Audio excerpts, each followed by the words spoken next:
Dito kami nagstay. Good vibes, lovely people. Ayan, work site of the day na naman tayo guys sa Naganoken. Ito yung karugtong noon. Ang pagtatapos ng aming project sa Naganoken. Ayan. Renta ka lang ng truck. Ito yung sasakyan namin guys. Inarkila lang namin tong truck na to. Ayan, dami namin gamit sa likod. Ayan, dami namin gamit. Dahil nagstay kami kagabi, ito yung agahan namin. Nato. Kainan na.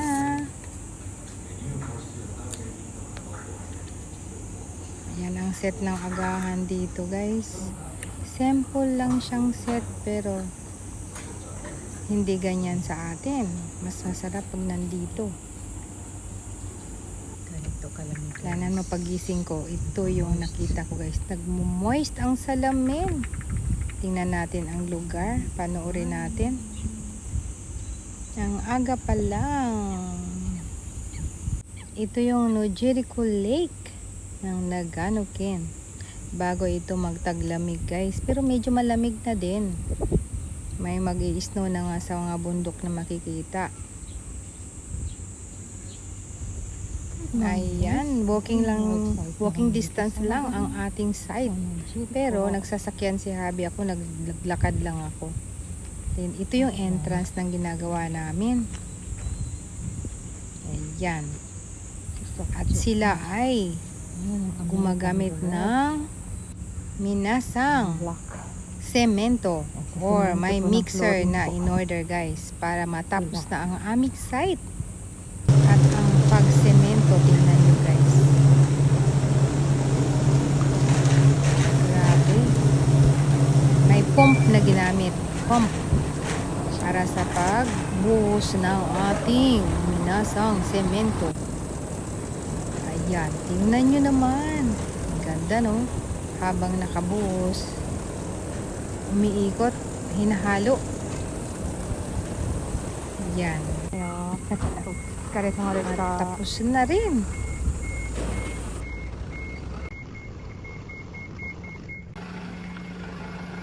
Kamalista, ayan na. At dahil alas 10, tea time na. So, kailangan mag-coffee.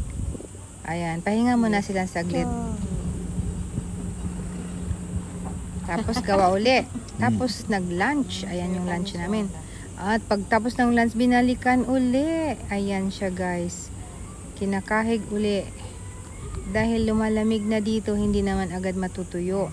Gamitin to So ito na yung time na siya ay hahalo. Gagamitan ng ganito oh.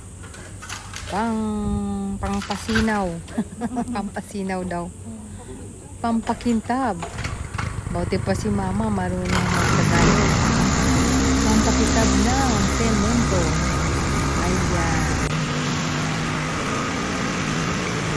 Itinisin na. Oh, grabe. So, ang bilis lang.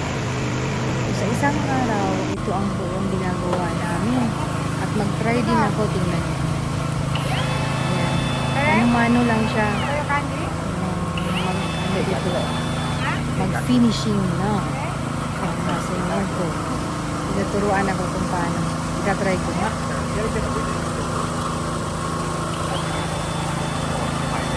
Yan, sa gilid-gilid na ako mag-try.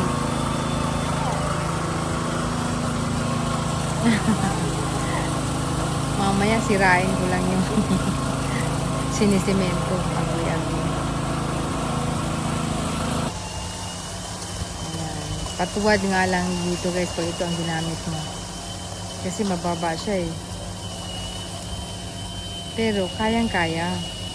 Ayan. Hindi nga lang nakafocus sa camera natin. Pinapanood lang ako ni Habi. Taga Gemba. Taga site.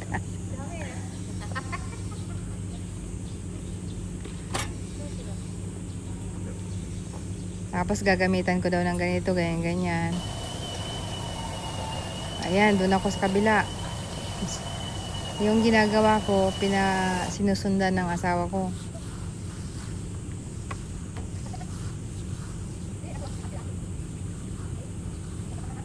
At ayan, doon din sa kabila. Mga gilid-gilid lang ako. At natapos din. Ito naman yung turno ngayon, ang paghuhugas. Kailangan kasing linisin muna, hindi yung patutuyuin yung semento sa gamit para pag next na gamit, masarap gamitin pa rin. Parang bago pa din siya. Ayan, nililinis talaga guys. Hindi katulad sa atin na iniiwan na lang kung saan-saan ang mga gamit.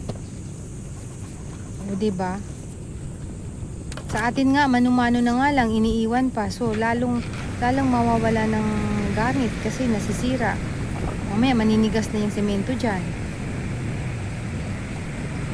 Kaya ganun dito kaingat sa mga gamit. Tapos na ako sa paglilinis. Ito na lang isa namin tauhan na gumagawa. Galing. Ang daming pasada kung nakabuong isang araw talaga. Pabalik-balik. Finishing. Ito talaga, hindi talaga siya magka-crack dahil napakaganda ng pag-finish.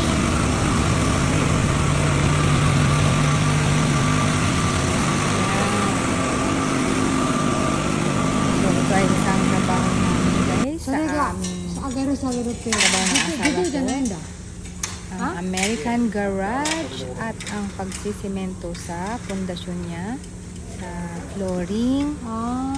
At ang kanyang shutter ay hinihila to guys, ang sarado. Sasarado namin muna saglit para kabuuan ay kukuhanan ng asawa ko ang camera video kung ano yung itsura niya. So, isasarado muna. At tinatry na rin pagsarado syempre para kung may depekto, masasabi natin. Sabi nila natin na may depekto. Ayun. Ayan, kukuha na ng video yan. Ipicture na. So, pagtapos, bubuksan na siya uli. Dahil kukuhanan lang siya para ipasa doon sa pinaka may-ari. Na ganito yung itsura. Tapos na, ganyan. At binuksan uli. At ang gagawa ng semento sa labas ay iba naman guys. Hanggang loob lang talaga kami. Garage lang. Tapos, yung sa loob na semento. Yung floor. So, ganda o. Kani.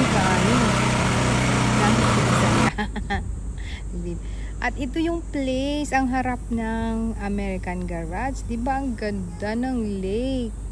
So, ang American Garage na ginawa namin ay paparkingan lang ng jet ski at yung gamit sa mga pang lake na adventure. O, diba? So, enjoy na enjoy yung may-ari nito. So, tapos na tayo sa ating trabaho. Nakastay na kami, kakain na muli kami ng dinner at matutulog na, magre-rest na. Para kinabukasan, i-check natin uli yung ating site bago iwanan guys. Kung natuyo na yung aming ginawa na semento. So, ito yung hapunan namin. Kain tayo guys. Sarap. Ito ay tinatawag na shabu-shabu dinner. Ha? Or ano talaga to? Refreshing siyang pagkain at hindi siya mataba. Walang mantika, kumbaga. Pinakulo lang siya eh. So, napakasarap. Healthy. So, pagkakain namin, ayun, may isda pa. Sarap ng inihaw na isda.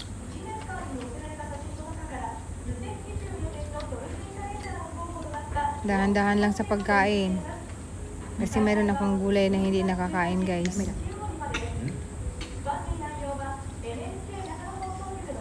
Pero karne, pwede. Ayan, ganyan siya. Malapit na maubos. Pero kumukulo pa rin.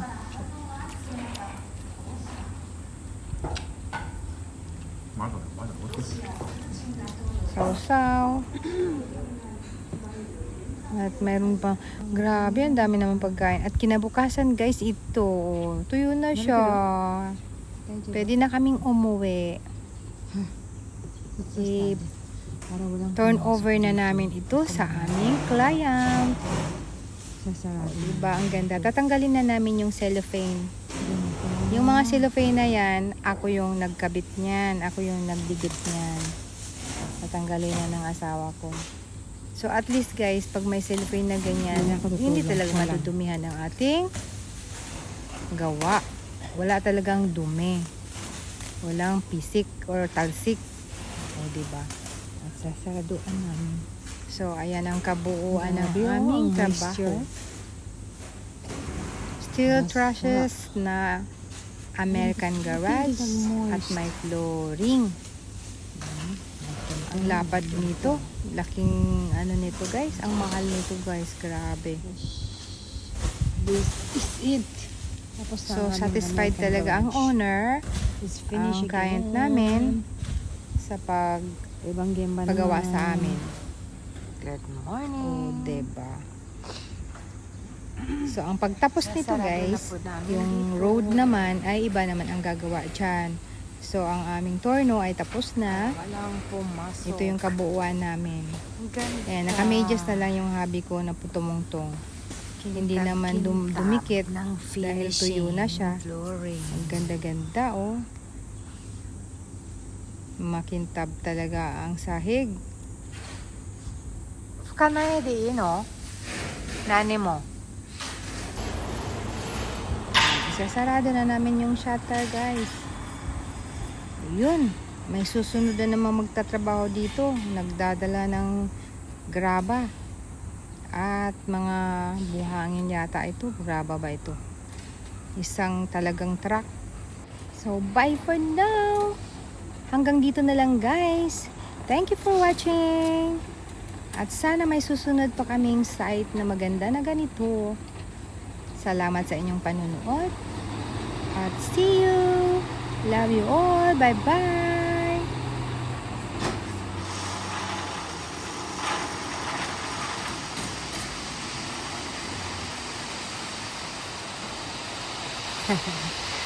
Bye-bye guys. I love you all.